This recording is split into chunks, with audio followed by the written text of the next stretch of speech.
উম্মুয়া। আহ, কি মিষ্টি ঠোঁট দুটো। কিরে শয়তান, কি সমস্যা তোর? তুই আমার ঠোঁটে কিস করলি কেন? কেন আবার? এই যে তোকে বললাম না তো, ঠোঁট দুটো দারুণ মিষ্টি। আমার তোর ঠোঁট দুটো চুষে খেতে সেই ইয়াম্মি লাগে। তাই তো সবসময় তোর ঠোঁট দুটো চুষে খেতে চাই। দেখ, একদম আমার মেজাজ খারাপ করবি না বলে দিলাম। খালামণি তোকে ডাকছে ঘুম থেকে ওঠার জন্য। তাড়াতাড়ি ঘুম থেকে ওঠ আর নাস্তা খেয়ে খালামণিকে উদ্ধার করতে বলেছে খালামণি। খালামণি একটু বাইরে যাবে তাই। আম্মু কেন আমার জন্য বসে আছে? আম্মুকে বলো চলে যেতে। তুমি তো বাসায় আছো, তুমি না হয় আমাকে নিজের হাতে একটু খাইয়ে দেবে। বাসায় মানুষ থাকে তো সেই সুযোগটা পাও না। আম্মুকে চলে যেতে বলো। একদম চর মেরে তোর সব কটা দাঁত ফেলে দিব বলে দিলাম। আমি কেন তোকে নিজের হাতে খাবার খাইয়ে দিতে যাব? চুপচাপ বিছানা থেকে ওঠ আর ফ্রেশ হয়ে নিচে চল। আমার ভার্সিটি যাওয়ার সময় হয়ে গেছে, আমি ভার্সিটিতে চলে যাচ্ছি। এই আশা শোন, আমি তো তোর বড় হই, তাহলে তুই আমাকে সবসময় তুই তুই করে কেন বলিস বলতো? আমায় একটু ভালোবেসে তুমি করে বলতে পারিস না? তুই আগে নিজে ভালো হ, তারপর আমার কাছ থেকে ভালো কিছু আশা করিস। আমি কেন তোকে তুমি করে বলতে যাব? তুই কি আমার সমবয়সী?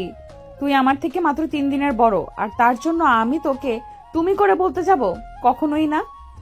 এখন কথা না বাড়িয়ে চুপচাপ নিচে আয়, খালামণি অপেক্ষা করছে। এই কথা বলে আশা রুম থেকে বের হয়ে চলে গেল।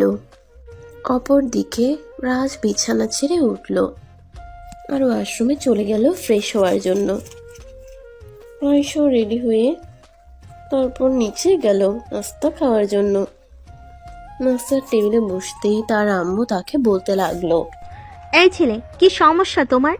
প্রতিদিন তোমাকে ঘুম থেকে ওঠানোর জন্য আর একজন গামলা রাখতে হয় কেন? তুমি কি সকাল সকাল ঘুমিয়ে আর সকাল সকাল ঘুম থেকে উঠতে পারো না?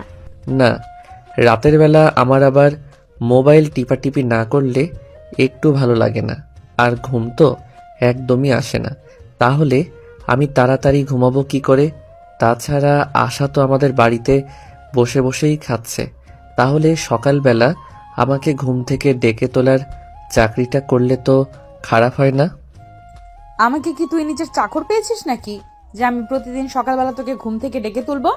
আমি পারবো না তোকে ঘুম থেকে ডেকে তুলতে। যদি তোর ইচ্ছে থাকে তাহলে নিজে নিজে এই ঘুম থেকে উঠতে পারিস, তা না হলে সারা দিন ঘুমিয়েই কাটিয়ে দিস। তোকে ভার্সিটিতেও যেতে হবে না। আর হ্যাঁ খালামণি, আমি তোমাকে বলে দিচ্ছি, আজকের পর থেকে কিন্তু আমি আর কখনোই তোমার ছেলেকে ডাকতে যাব না। একে তো আমাদের বাড়িতে বসে বসে